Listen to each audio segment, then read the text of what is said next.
Amados internautas, saudações. Sejam bem-vindos à edição número 141 do nosso podcast Chá de Coaching e Liderança. Espaço este em que os líderes conectam-se, partilham e juntos crescem. Este programa, em formato de podcast, inspira-se na metodologia de gestão por competências-chave, C de conhecimento, H de habilidades e A de atitudes. Desta forma, convidamos líderes moçambicanos que se destacam nas mais diversas esferas de atividade econômica para, na primeira pessoa, transmitirem suas narrativas de liderança, dando a conhecer que conhecimentos teóricos é que adquiriram ao longo da jornada, que conhecimentos práticos em forma de técnicas e ferramentas é que complementaram aquele conhecimento teórico e que atitudes em forma de ser, estar, comportamento, caráter é que fazem da sua marca comunicacional para acomodar quer o conhecimento teórico bem como o prático. Constitui assim nossa ambição contribuir para o desenvolvimento de uma comunidade moçambicana de líderes que sejam conscientes, responsáveis e empáticos. Conscientes que possuem um conhecimento relevante para a liderança, mas também conscientes que são líderes.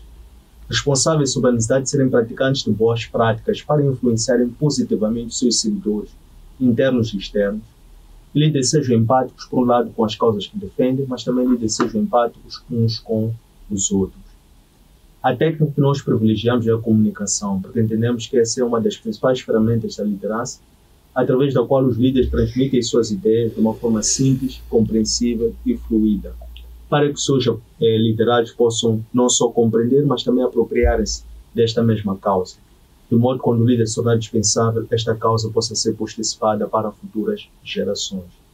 Temos como líder convidada para a edição de hoje Nilza de Deus, investigadora, mentora, coach e escritora. Bem-vindo ao nosso podcast, Nilza de Deus. Muito obrigada, Antônio, pelo convite. É um prazer e uma honra estar aqui e conhecê-lo pessoalmente. Já ouvia falar acerca do Antônio e então hoje eu concretizo quem é o Antônio, sendo que eu tanto ouvi falar e acompanho nas redes sociais. Muito obrigado. Gostávamos de aprender da líder Nilza, na sua experiência pessoal, qual é a importância do networking para o desenvolvimento pessoal e profissional a longo prazo? E o que deve ser feito antes, eventualmente? Que tipo de capital deve ser trabalhado para se despertar para esta aventura que é o networking? Ok. Esta questão do networking é muito interessante. Eu ontem estava conforme estava a dizer, com o meu grupo de mentis na Protagonista Academy, que é uma academia onde nós desenvolvemos protagonistas, a falar justamente sobre networking. Foi um dos aspectos que nós estivemos a falar. Estamos a falar sobre networking, sobre o que é o networking, porque muita gente entende networking como simplesmente ir, por exemplo, a um evento, conhecer uma pessoa e acabou por aí. Networking pressupõe não só conhecer, mas também pressupõe estabelecer relações interpessoais, relações profissionais também, o que eu posso aprender do Antônio sendo, o que eu posso dar ao Antônio, o que o Antônio pode me dar e como é que nós podemos estabelecer uma relação win-win dessa networking.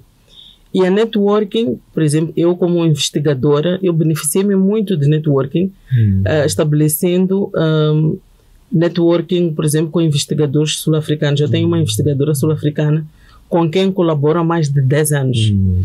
E ela foi crucial e é até hoje para aquelas técnicas que nós, no nosso país, não temos. Ela ajudou-me a fazer capacitação do meu pessoal, quando, por exemplo, em Moçambique nós não tínhamos um programa de doutoramento na área de ciências biomédicas.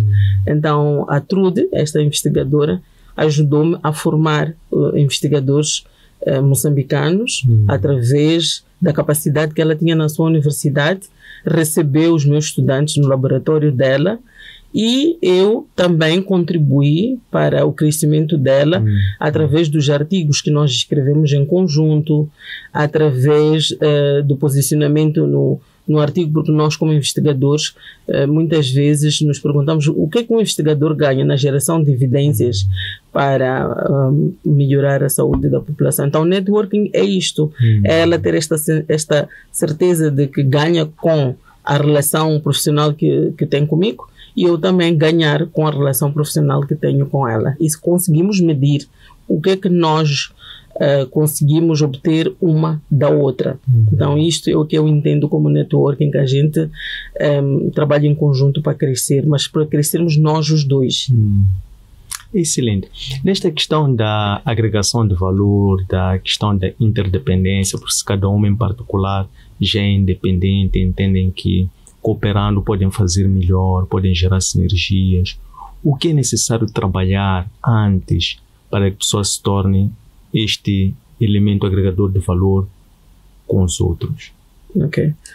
É importante, eu gosto muito da abordagem chá, do conhecimento, habilidade e atitude, porque nos leva a refletir sobre que conhecimentos é que nós temos que adquirir. Por exemplo, quando queremos ser especialista numa determinada área, que conhecimentos é que eu devo adquirir para tornar-me especialista? Que habilidade é que eu devo ter para chegar, no meu caso, por exemplo, a ser investigadora? E que atitudes é que eu devo ter? É muito importante esta questão que coloca, porque muitas vezes nós vamos para um networking só querendo receber, mas não tendo algo para dar. É importante nós primeiro trabalharmos as nossas competências, nós nos capacitarmos. Se nós não soubermos exatamente o que podemos dar, um conselho que eu dou muitas vezes às pessoas é perguntar ao outro em que eu posso ajudá-lo a alcançar os seus objetivos. E porque não podemos colocar, por exemplo, as nossas competências ao serviço, né, da pessoa, mas a pessoa pode nos dizer, só que nós muitas vezes não perguntamos em que é que nós podemos contribuir para o crescimento dela. Então, nós temos que servir primeiro, dentro dessa networking, e não só esperar sermos servidos, porque aí então nós estaremos em situação de desequilíbrio. Espetacular. O que uma investigadora que é um resultado de horas e horas, anos de dedicação, renúncia, vamos lá, e também esmero e também muitas das vezes sacrifício de muita coisa, tempo de família e ganho curto prazo, há aqui uma série de renúncias que teve que fazer ao longo da jornada. Mas o que faz a líder Nilza apreciar um escritor como John Maxwell? O que o John Maxwell lhe acrescenta nesta perspectiva, como, vamos lá, nesta parceria que nós estabelecemos? Com outras pessoas buscamos conhecer, expandir a nossa mente, buscar assim algo relevante, adicional, nesta parceria desconhecida por ele, mas naturalmente que ele como um escritor, até porque depois vamos explorar essa parte também, a líder Nilza como escritor, mas nessa parceria, o que ganha com John Maxwell? Eu digo que os livros até são muito baratos para aquilo que nos dão. É todo o conhecimento que o John Maxwell tem da sua vida. Ele é um pastor, né, de uma igreja. Aquilo que ele tem como conhecimento e aquilo que ele tem de vivência, colocar no livro. Este livro custou-me 1.200 meticais, eu acho que é muito barato. Os livros são extremamente baratos. Então, o que o John Maxwell me dá? Eu conheço o John Maxwell em 2012, se não estou em erro, quando eu assumi em 2011 um cargo de chefia, vamos assim dizer. Não vamos começar por liderança, porque oficialmente foi um cargo de chefia. Foi um cargo de chefia e eu senti-me perdida, porque a universidade e as instituições de ensino superior não te preparam para os cargos de liderança. Não te preparam para assumir este cargo, nem para os desafios que vais encontrar. Então a gente se pergunta, mas tudo aquilo que eu aprendi, onde é que eu vou aplicar aqui? Porque eu não sei como fazer ou por onde começar. E comecei a encontrar muitos desafios na implementação das minhas atividades e no meu cargo de chefia e liderança que chamam, não é? E nesta minha busca, eu sempre digo que o que sempre ajudou-me a cultivar-me como pessoa, a desenvolver-me como pessoa, foi a leitura. Por sorte, a minha mãe insistiu muito que nós, como filhas, somos 3 irmãs, lêssemos. Ela tinha uma mini biblioteca numa esquina, onde tinha livros, por exemplo, do Dale Carnegie. Eu comecei a ler Dale Carnegie mesmo antes de chegar à adolescência. Eu já conhecia o Dale Carnegie. Hoje, quando as pessoas falam de Dale Carnegie, eu fico espantada, porque eram livros que a minha mãe tinha na sua estante, que eu li e devorava, primeiro porque ela insistia muito que a leitura era importante. Então, eu sempre que eu tenho uma dúvida em relação a alguma coisa, eu refugio-me na leitura. Eu vou procurar um livro que eu sempre penso, como dizia minha mãe, alguém já deve ter escrito acerca do assunto, acerca daquele problema que te apoquenta. Então fui procurando. Lembro-me que fiz uma viagem e no aeroporto, que tem livrarias, comecei a vasculhar os livros e encontro John Maxwell. E começa aí a minha saga com John Maxwell. Comecei de um livro, hoje eu tenho mais de 10 livros de John Maxwell. E a minha filha Ariadne no outro dia perguntou, mas o que é que este senhor tem de tão especial? Tu tens mais, na estante hoje são 10, mas digo que tenho mais porque tenho 2 emprestados. Então no total são 12 e tenho alguns também eletrônicos, mas eu gosto dos livros físicos. Então o John Maxwell foi aquela pessoa que, mesmo sem conhecer, eu não o conheço pessoalmente, ele confortou-me.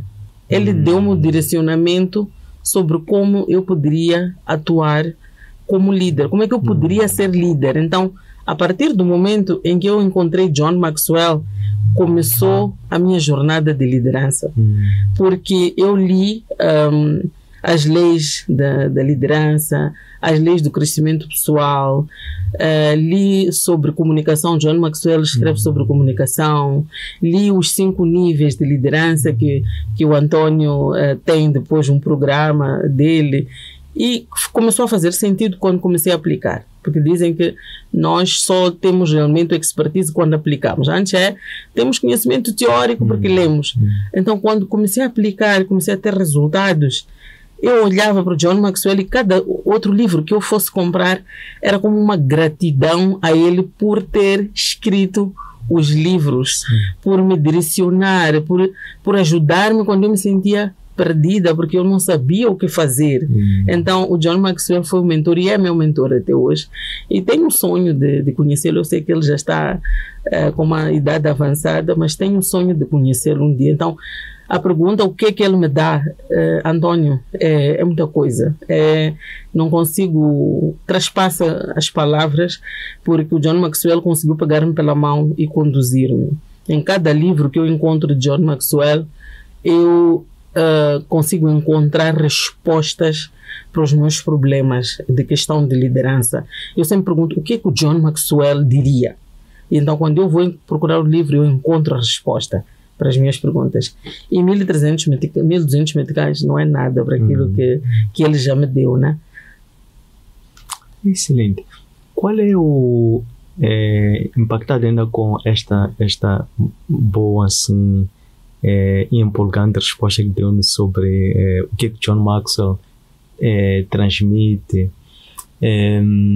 Lembro-me que destacou que a certa altura encontrava-se perdida por causa do novo desafio e encontrou em John Maxwell algumas respostas para aquele desafio que estava a viver naquela altura, em que começa a ter que assumir a responsabilidade de coordenar, de liderar uma equipe, um departamento, uma organização. Gostávamos de saber de si, líder Nilza de Deus, qual é o estilo de liderança que adota em vários estágios, nomeadamente na sua liderança pessoal, interpessoal, a nível de organização, a nível de movimentos comunitários, quais são os estilos, como é que faz isto? Eu gosto da liderança transformadora. O que é a liderança para mim? Como é que eu defino liderança transformadora? É aquela liderança em que nós, através da liderança, conseguimos transformar o que está ao nosso redor e impactar pessoas. A minha liderança é concentrada em desenvolver pessoas. Porque, como diz John Maxwell, liderança é influência, não é? E um dos níveis que o John Maxwell diz é: nós não somos líderes se não formos capazes de desenvolver pessoas para que também sejam líderes. E ele diz que nós medimos a nossa capacidade de liderança num certo ponto pela capacidade que nós temos também de desenvolver pessoas. Então as pessoas às vezes perguntam como nós podemos identificar que uma pessoa é líder se essa pessoa desenvolve outras pessoas também. Então a minha liderança é centrada primeiro em encontrar as pessoas. Eu adoro ajudar as pessoas a encontrarem-se. Gosto de encontrar gente. Há muita gente muitos jovens, que não sabem qual é a sua missão, não sabem quais são os seus propósitos de vida, não sabem como aplicar o seu talento, o seu dom ao serviço da sociedade. Estão perdidas. Então, eu gosto de trabalhar com estas pessoas numa jornada, partindo do pressuposto que tudo é uma jornada. É uma jornada de descobrimento, é uma jornada de descoberta, né? O brasileiro diz descobrimento, nós dizemos descobertas. É uma jornada de descobertas em que a pessoa primeiro tem que trabalhar o ser, o fazer, para depois ter. Então, nós, muitas vezes, na nossa sociedade, queremos alcançar resultados sem sermos e sem sabermos fazer. Sem as competências que disse, sem as habilidades que disse, sem as atitudes corretas, queremos alcançar um determinado sucesso. Portanto, e muitas vezes eu digo que muitos jovens querem o sucesso, mas não querem o processo. E eu, na minha liderança, trabalho este processo com jovens. E uma das coisas que eu gosto de ver é, durante a jornada de crescimento, é como esculpir, como diz uma mentira que eu tenho, diz que começou o processo de esculpir um diamante e descobrirmos que tipo de pedra preciosa é aquela pessoa, se é um rubi, se é um diamante, se é uma esmeralda. Eu gosto disso.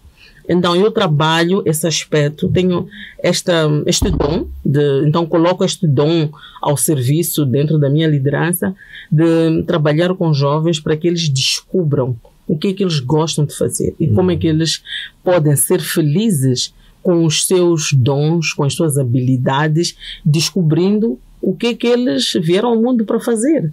E então essa que eu chamo de liderança transformadora, porque depois eles transformam-se. É um processo transformador e durante esse processo de transformação, depois, no fim, nasce um líder. E eu gosto desse processo e desse processo de liderança, dessa estrutura de liderança. Maravilhoso. Quando disse-nos que gosta de ir assim para as rochas, encontrar aquelas pedras descartadas, esculpi-las e fazê-las revelarem-se, descobrirem-se o valor interior para que elas depois possam brilhar de per si. Como é que a líder Nilza lidou no passado com rejeições, com o não? E como é que nos dias de hoje empregam o não, sendo ou não necessário, em que circunstâncias que usam o não, até mesmo para continuar a esculpir as pessoas, então, para não mostrar que este é o melhor momento, ajudar nas escolhas, decisões. Como é que vê um não nos dias de hoje? Como é que lidou e como é que usa um não? Um não. É muito interessante. Eu, quando estava a fazer o doutoramento, eu tive um supervisor que tenho um carinho muito grande por ele. Carinhosamente eu chamo ele por Kim. Ele é muito informal, não usa os termos professor nem nada. Então é Kim. E o Kim dizia uma coisa muito interessante. Ele dizia, é espanhol, ele dizia: Nilcita, el no tu ya lo tienes. Então ele dizia, a partir do pressuposto que tu não já tens, o que tens que ir atrás é do sim. Se tu não fores atrás do que tu queres, já é um não por si. quando nós decidimos não fazer algo, já tomamos uma decisão de não fazer. Então ele dizia, ele não, tu já lo tienes. Agora vamos por ele sim. E aquilo mudou a minha forma de ver as coisas no mundo. Eu dizia que eu vou atrás do sim porque o não já tenho. E se for não, as respostas, eu já tinha o não. Então fica por aí. Mas as rejeições, não vou dizer que não doem, mas a partir do momento, voltando de novo ao John Maxwell, que diz, às vezes a gente ganha, às vezes a gente aprende. Eu aprendi com John Maxwell a olhar para o não de uma outra forma.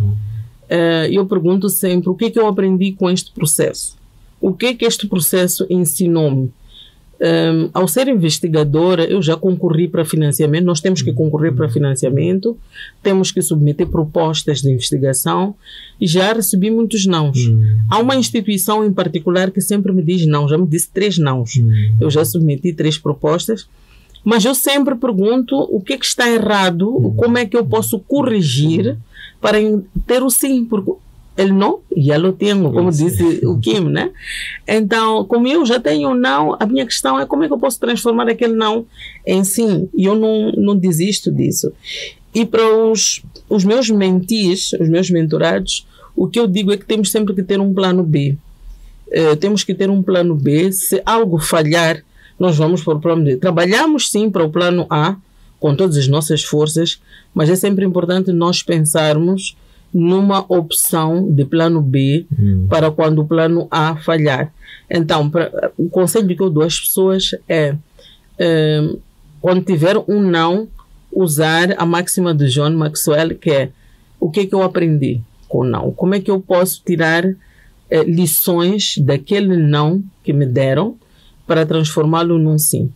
E as rejeições, às vezes, é porque as pessoas não veem o mesmo que nós vemos. Sim. E eu aprendi isso com um projeto em que eu implementei com gente muito jovem, mas ninguém punha fé no projeto.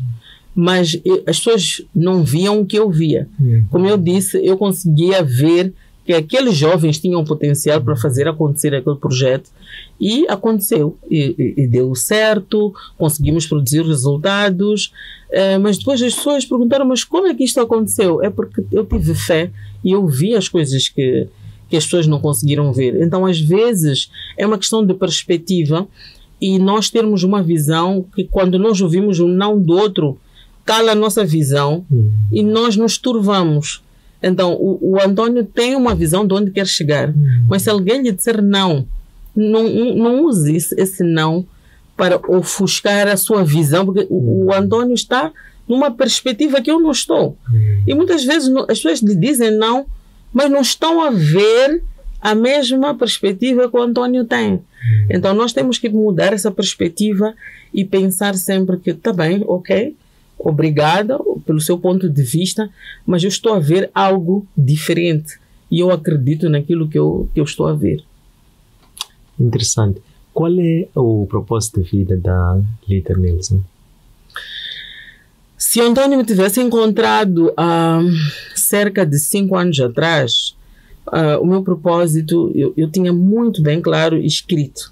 Era contribuir para o desenvolvimento de Moçambique através da investigação biomédica, na busca de evidência para melhorar a saúde da materno-infantil, portanto da criança e da mãe, e através da formação de recursos humanos com capacidade e independentes para continuarem a buscar essa evidência científica. E isto estava alinhado a um propósito que eu tracei para mim quando fiz o doutoramento, que era contribuir para a formação de 10 PhDs em Moçambique. Então, à medida que eu fui alcançando essa meta de formar esses 10 PhDs, comecei a refletir um bocadinho mais e continuo com este propósito, mas há um chamado que eu tenho que é, e todos os dias eu escuto os jovens a pedirem ajuda para encontrarem os seus próprios propósitos. Então eu penso assim, se eu sou feliz porque tenho o meu propósito, identifiquei o meu propósito, eu quero que as outras pessoas também sejam felizes identificando os seus propósitos e sendo realizados, porque acho que nós nos realizamos quando colocamos o nosso talento ao serviço da sociedade. O António é feliz fazendo aquilo que gosta, com o seu conhecimento, com o seu talento, com a sua experiência.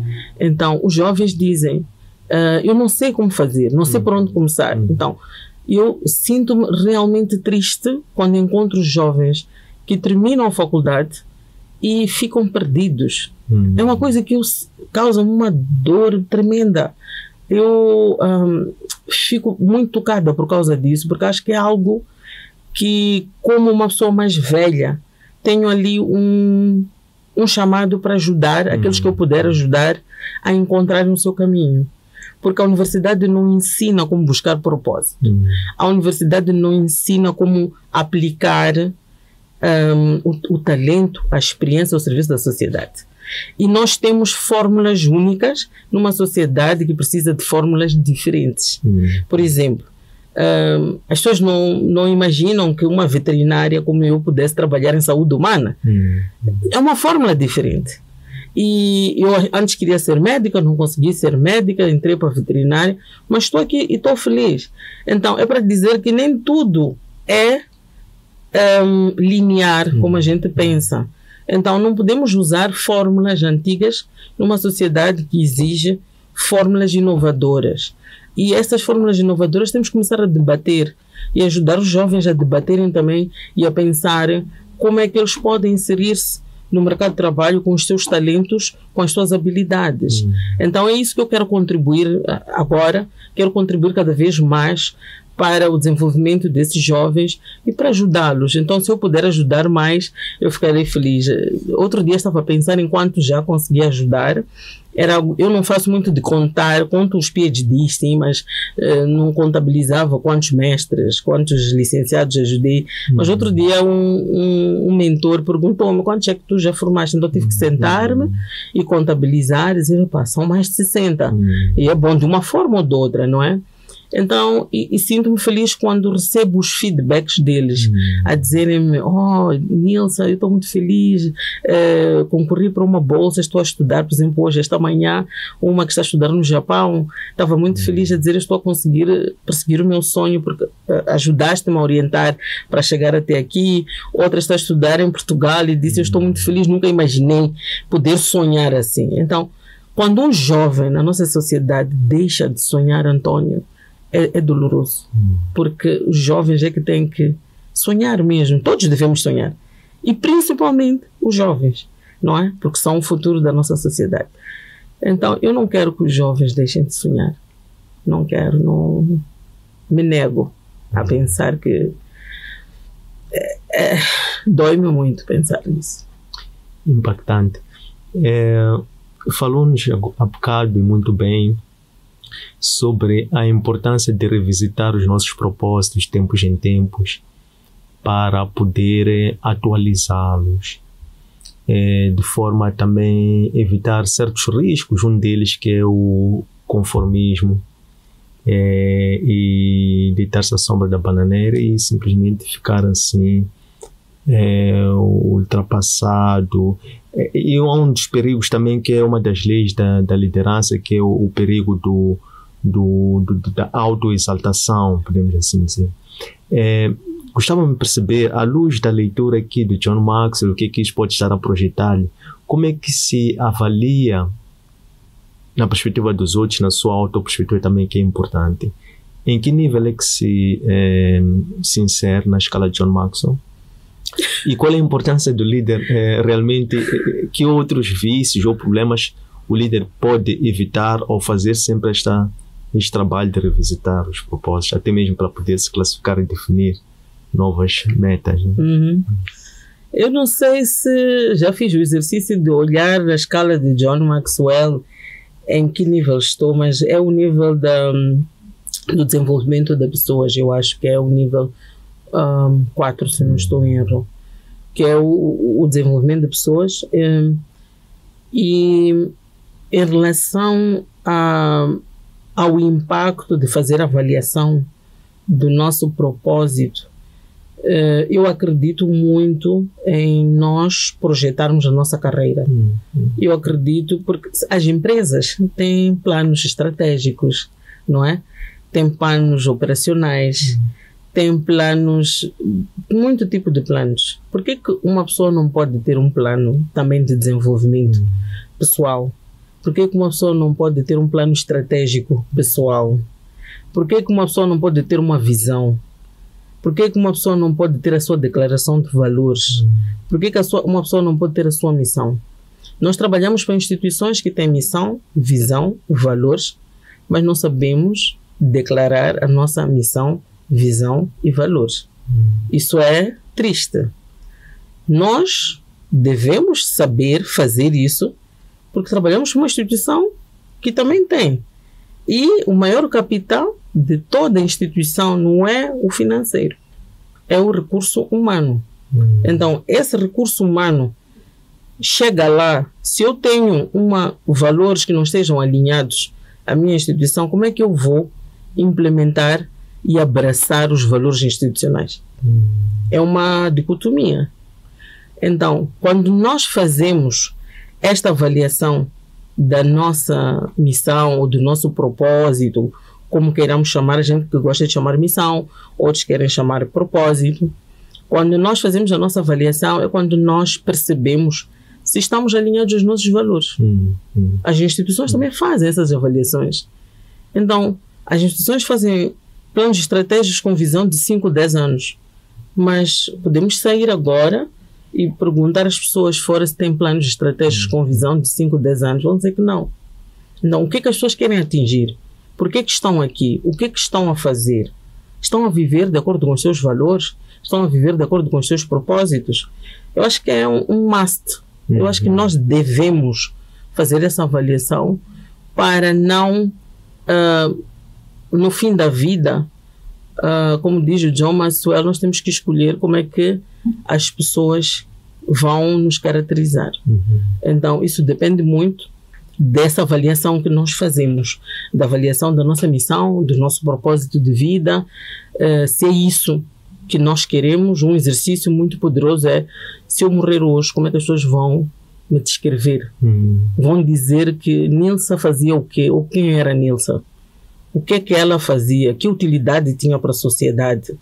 Então, se nós não fizermos essa avaliação, corremos o risco de vivermos e, no fim, nos tornarmos arrependidos por não termos feito este exercício. É um exercício que não custa muito fazer. Então, é importante. Muito bem. Como alguém que está, permita-me o termo, como uma ativista social que luta, faz a sua contribuição, a sua parte para levar as pessoas da sua ignorância pessoal, por valorizar a importância do conhecimento, do autoconhecimento. Como bem disse, as pessoas são o ativo mais importante das organizações, das sociedades, das famílias. E olhando para o nosso país, Moçambique, África, qual é o valor e qual é o valor atual do conhecimento, do ponto de vista de consciência coletiva que temos? O que se pode fazer para inverter isso, para se colocar no devido lugar na consciência coletiva, a importância do conhecimento, como bem dizia, até para uma questão de nós podermos mapear o desenvolvimento do país, desenvolvimento sustentável na base das pessoas a longo prazo? Eu tenho uma dor que eu acho que nós nos baseamos o desenvolvimento de um país com base em números econômicos. Os nossos indicadores são indicadores macroeconômicos, produto interno bruto, crescimento em tantos por cento, tudo baseado em dinheiro, baseado em bens materiais. Nós temos que começar a fazer também um movimento de começarmos a avaliar o nosso desenvolvimento com base em coisas que não têm preço, mas têm valor muito grande. Então, quando nós começarmos a fazer isso, eu acho que mesmo como sociedade vamos ganhar muito, porque vamos conseguir um desenvolvimento como sociedade muito mais sustentável e com visão a longo prazo. Então, por exemplo, esta questão da liderança, se nós investirmos, por exemplo, como o António está a fazer, em cultivar líderes que sejam empáticos, ouvi a sua introdução, líderes empáticos, que se preocupam com as outras pessoas, que colocam os interesses, por exemplo, comuns à frente, isto vai fazer uma diferença muito grande para a sociedade. E começamos a cultivar esses aspectos e outros indicadores, eu acredito que nós vamos conseguir ter esta transformação que o António diz. Eu acredito muito nisso. Eu acredito que nós temos que cultivar valores. Cultivar valores, cultivar coisas que não têm preço, mas que têm um valor incalculável. Por exemplo, houve gente que me deu coisas que não consigo, não é material, mas que tiveram um valor incalculável. Não teve preço eu descobrir o meu propósito, mas tem um valor incalculável. Não teve preço eu descobrir, por exemplo, que eu gosto de ajudar as pessoas ou que eu posso contribuir para a vida das pessoas. Mas tem um valor incalculável, um valor muito grande. Mas nós estamos só habituados a olhar para coisas que têm um valor monetário, não é? Esta conversa aqui consigo não tem preço, mas tem um valor incalculável. Porque eu aprendo, o António também aprende, então é uma coisa bonita e espetacular. Então acho que é isto, nós temos que ter espaços assim para nós começarmos a pensar como nos podemos cultivar como pessoas. Muito bem. E de onde aqui uma visão muito bem horizontal sobre a perspectiva de liderança, mas olhando para o paradigma, a prática de liderança atual, como é que pensa a sustentabilidade da liderança no sentido de repassagem ou transmissão, transferência às futuras gerações de um modelo de liderança que possa assegurar com que eles não diluam aquilo que eles trazem como sonhos, como dizia, que o que lhe entristece é ver jovens a deixarem de sonhar, que eles não descartem os seus sonhos, mas que possam continuar a sonhar a partir de uma certa base que possa ser sustentável, para não perderem valores no meio da vida. É por isso que eu acredito na liderança transformacional. E é também por isso que gosto do John Maxwell. O John Maxwell trouxe a perspectiva da importância de cultivar, ajudar as outras pessoas também a cultivarem valores, e ele também fala quais são os valores que um líder deve ter e o caráter da pessoa, e o facto de transmitir através do exemplo. Então, eu acho que é muito importante nós termos líderes, e existem muitos líderes. O meu antigo diretor é uma pessoa que eu respeito muito, e quando eu assumi esse cargo, ele disse para mim, olha, pensa no que tu queres deixar como legado. Eu não sei se todos os líderes dizem isso, então fez-me refletir realmente o que é que eu queria deixar como legado, e eu sempre pensei nisso. Então termos pessoas assim, termos pessoas que nos façam pensar para além de simplesmente fazer uma atividade, de pensarmos o que é que nós estamos a deixar como legado para as futuras gerações. E cultivar, ajudar a cultivar também outros líderes. Cultivar líderes que tenham caráter, que tenham esta visão de sentido comum. E este líder fez isso. Ele mostrou que é possível nós termos em Moçambique gente com esta capacidade de pensar no comum, em todos nós, não pensar só em cada um de nós. Então, temos que continuar a cultivar e cultivar pelo exemplo. E enaltecer pessoas assim. Eu acho que nós não temos estado a fazer isso. Não temos estado a mostrar que existem pessoas que podem ser exemplos e vivas. Como dizia minha mãe, ofereçam-me flores enquanto eu estiver viva, que eu ainda possa sentir o cheiro das flores. Não podemos deixar as pessoas irem-se para nós dizermos, olha, eu admiro-te, tu és um exemplo de liderança, tu inspiras pelo teu exemplo. Então, eu acho que nós temos que cultivar isto e mostrar aos jovens que é este tipo de liderança que causa impacto positivo na sociedade. Muito bem. Voltando para a investigação, que é uma área naturalmente que faz-lo com muita paixão e muito bem feito. Qual é a importância da pesquisa, da investigação para a inovação? E como é que isso pode ser um caminho para podermos, assim dizer, criar um setor empresarial, até para não dizer empresarial, um setor empreendedor mais competitivo e que possa realmente gerar emprego, possa realmente vamos lá, gerar renda? E como é que pensa? Mas partindo mesmo da base da investigação, qual é o papel da investigação para... Eu vou falar primeiro da investigação em saúde humana, investigação biomédica, saúde pública. Eu comecei a fazer investigação porque eu gostei de fazer perguntas e ir atrás de respostas. Neste momento, a pergunta que eu tenho estado a responder é por que é que o rotavírus, que é um vírus que causa diarreia em crianças, continua a causar diarreia em crianças, em algumas crianças, apesar das crianças serem vacinadas. É uma pergunta que me aflige e eu quero entender isso. Quero entender para poder explicar a uma mãe que tem o seu bebê por que isso continua a acontecer. Será que são fatores genéticos? Será que a vacina não está a funcionar bem? Será que a desnutrição joga um papel importante? Isso é importante. E a outra pergunta também que tenho estado a responder é como é que nós em Moçambique podemos reduzir os casos de pólio, apesar de nós termos vacina, não continuamos a ter casos de pólio. Então, como é que nós podemos fazer para reduzir isso? Então, partindo destas perguntas, eu vou chegar à sua resposta. Então, se nós começarmos com esta pergunta e vamos olhar, por exemplo, se um dos fatores que for fator genético, ou eu quiser saber que é um fator genético, para fazer essa investigação, eu preciso de uma criança, preciso de recolher amostras nesta criança, preciso de processar as amostras. Então, mas muito deste processamento da amostra, nós não temos tecnologia em Moçambique.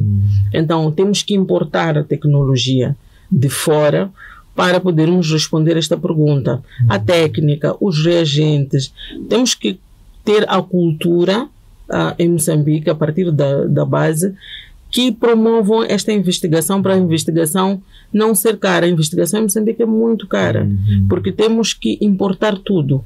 Temos que importar reagentes e depois ainda tem um custo acrescido que as empresas colocam da sua margem e às vezes os reagentes não chegam nas condições devidas ou depois, por serem tão caras, nós não conseguimos comprar a quantidade que nós precisamos para poder fazer a investigação. Então temos que fazer este fomento à investigação.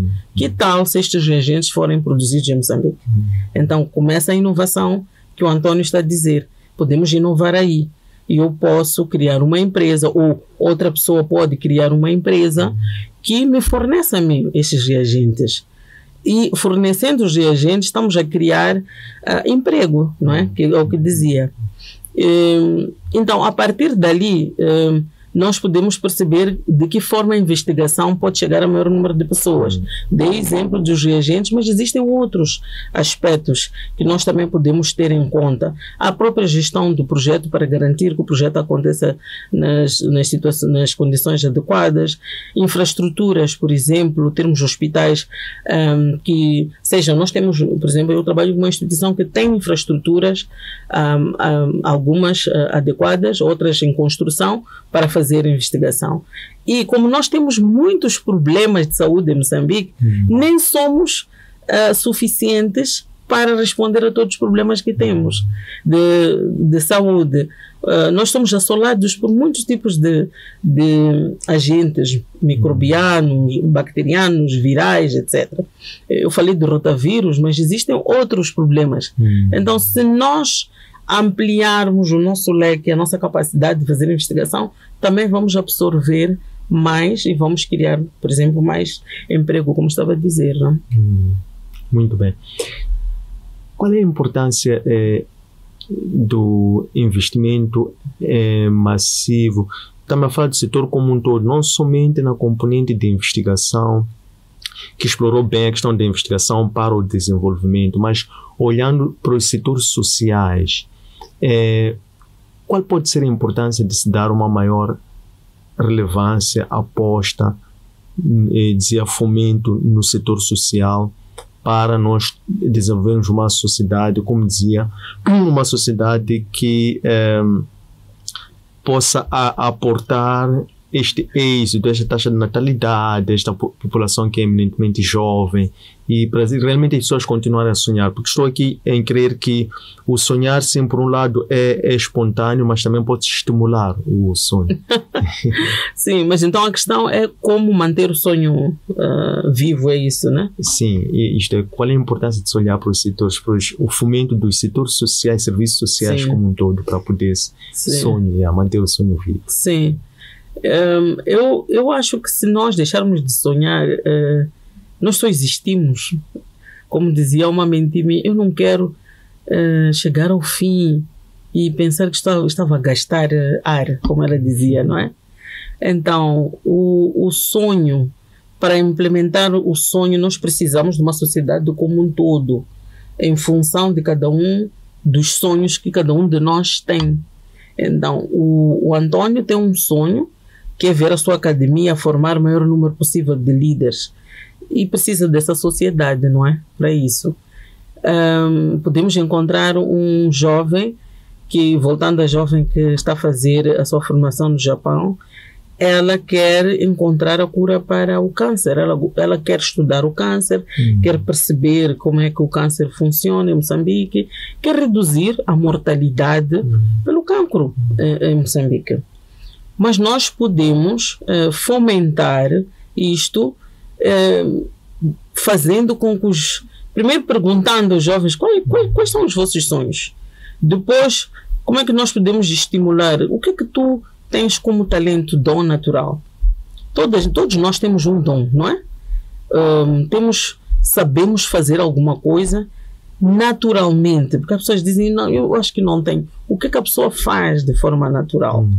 E a partir dali, eu acredito muito que à medida que nós vamos fazendo coisas, vamos descobrindo outras. É por isso que eu usei o exemplo de esculpir ou de buscar uma pedra preciosa.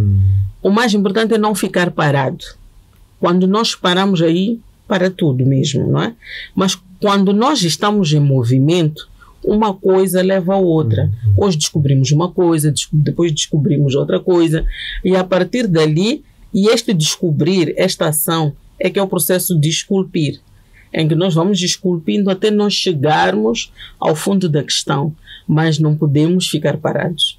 Temos que debater, temos que fazer alguma coisa. Se não temos um sonho grande de 5 anos, ok, qual é o objetivo que tem pequeno? Para hoje, para amanhã, para a próxima semana, para o próximo mês, para daqui a 6 meses. Algum objetivo a gente tem que ter.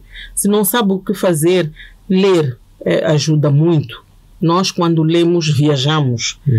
Sempre que nós lemos, sempre que nós conhecemos uma pessoa nova, nós temos ideias novas e fazemos coisas novas. Então, também temos resultados novos. Então, é importante ler, é importante viajar, é importante falar com pessoas diferentes e de fora do nosso meio, que façam coisas diferentes, que é para depois nós também irmos percebendo, é interessante isto, né? Como eu dizia, com John Maxwell aprendi muita coisa, inclusive até já sei como é que ele administra as igrejas dele, como é que ele faz a gestão, de onde é que ele começou, ou por onde é que ele passou. Então, tudo isto eu viajei por sítios que John Maxwell viajou, eu estando com um livro, não é? Então, eu estimulo as pessoas e os jovens a lerem. É algo que eles não vão se arrepender. Ninguém se arrepende de ter lido. Não sei se o Antônio arrepende-se. Não. A leitura nunca traz prejuízo. Então, se querem começar por um sítio, comecem pela leitura e depois que me venham contar, onde dizer o que é que aconteceu. Muito bem. E do que não podemos nos arrepender se lermos o livro da Nilza? Às vezes um pregador, um escritor, num livro, drena muita informação. E na estrutura de um livro comum não há um espaço para ver uma conclusão. O que é que uma pessoa que, ao ler o livro da Nilza, poderá não se arrepender de ler, se quisesse fazer uma síntese? Eu escrevi um livro num formato em que coloquei exercícios. Então, as pessoas, na primeira parte eu conto a minha história, uma parte da minha história, como é dirigida ao público que termina a universidade. Eu contei a minha história não porque a minha história seja melhor, mas porque eu acho que é importante as pessoas perceberem de onde eu vim, porque quando nós olhamos um para o outro agora, temos uma fotografia do aqui e do agora. Sim. Para mim era importante que as pessoas entendessem que eu também tive um passado, que também tive uma jornada e uma caminhada para chegar onde eu cheguei. Então contei essa parte da minha história. É a minha história, não é mais bonita, não é melhor, mas é a minha história e eu valorizo. Eu acho que é importante, então, vai aprender a valorizar a sua história. Cada um tem uma história e é importante. Uau. Na segunda parte, eu explico quais são os desafios que o mercado de trabalho tem hoje. É importante conhecer estes desafios, mas também levo a pessoa a fazer uma reflexão. E eu queria que a pessoa, depois de ler o livro, depois de refletir, ao levantar a cabeça, dissesse: uau, eu aprendi algo sobre mim. Ao ler o meu livro, eu acredito que as pessoas vão aprender algo sobre elas e vão descobrir alguma coisa que podem aplicar. Hão de sair com tarefas já para aplicar de seguida. Eu me lembro de uma moça que leu o livro, depois veio ter comigo e disse: depois de ler eu já tenho um plano de ação do que fazer. Então, ao lerem o meu livro, não vão se arrepender, porque vão ter um plano traçado de que competências, por exemplo, de que habilidades e de que atitude ter para destacarem-se, por exemplo, no mercado de trabalho. Muito bem. A conversa vai ao rubro, o meu chá já acabou. E o meu também. E gostávamos de saber como é que a líder Nilza prepara-se diariamente no seu último reduto, no seu espaço privado, uma preparação mental, emocional, espiritual e física para poder se juntar aos outros. Eu gosto muito de música. Gosto das músicas de um padre, o padre Marcelo Rossi. Ele tem músicas muito boas. Então, no meu trajeto até o serviço, às vezes eu ponho as músicas. E quando chego no meu serviço, por mais que a situação seja desafiadora, como eu venho com a música, que são músicas que alentam, eu estou no ritmo daquela música. E aquilo traz uma calma muito grande. E depois aproveito a viagem, que são 30 minutos de viagem, para cultivar-me também. Eu faço muitos cursos online. Então ponho os áudios para me cultivar. Quando eu me mudei para trabalhar em Marraquém, primeiro não gostava, mas agora já não troco por nada, porque essa viagem é uma viagem que ajuda-me a cultivar-me. Depois eu tenho momentos também de leitura que são muito importantes para mim, que também não dispenso, que ajudam-me a centrar-me, e muitas vezes eu tenho questões que não sei como responder, então busco os meus mentores ajudam-me a responder. Então, a parte espiritual eu busco no maior dos líderes e o maior de coaches de todos os tempos, que é Jesus Cristo, isso não há dúvida. E às vezes a gente para e diz: mas é impressionante como um líder que esteve aqui há mais de 2000 anos ainda tem uma mensagem tão atual, não é? Então, quando eu vou escutando esses áudios, eu tenho essas respostas e isso ajuda-me. Mas às vezes nós não temos respostas para tudo, né? Mas continuo a buscar essas respostas. Então, espiritualmente é importante, eu acho que um líder ter esta questão espiritual e um encontro consigo mesmo também, para se entender, longe de todo o barulho, longe de todo o movimento. Eu sei que nós temos o hábito de ouvir mais aos outros e não ouvir menos a nós. E posso inclusive discutir: não, porque o Sandy disse isso, eu te conheço, até posso vir, acontece muito, né? Alguém vir dizer: eu sei o que tu estás a pensar, isto, eu sei o que tu queres fazer, e eu sei porque é que tu disseste isto, mas não olhamos para dentro de nós. Então é um momento em que eu também paro e reflito, escuto o que eu tenho a dizer a mim mesmo. E às vezes são momentos conturbados, e quando eu olho para mim, eu evito perder-me de mim mesmo. E então isso também não tem preço. Muito bem. Muito obrigado por este tempo, foi de bastante proveito, e desejando assim um bom ânimo, que o mestre dos mestres continue inspirado, e que tenha, vamos lá, muitas oportunidades, muitas pedras para continuar a esculpir, e que este 2025 seja um ano ainda melhor em termos de realizações, em termos de impacto, em termos de transformação do que foi 2024. Muito, muito obrigada.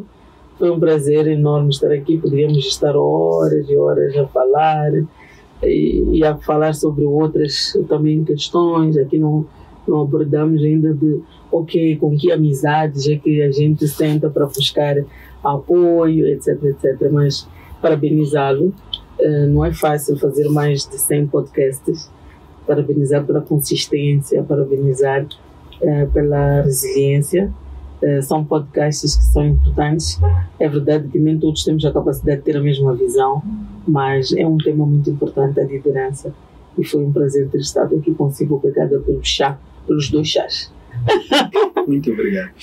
Estas lições encontram depositadas nos nossos arquivos digitais, nossas páginas de Facebook, de Instagram e de YouTube, Antônio Cindy LDA, nosso aplicativo para plataformas Android, LOApp, e nosso webpage www.academiaservo.com. Espero que gostem, um abraço de luz e até breve.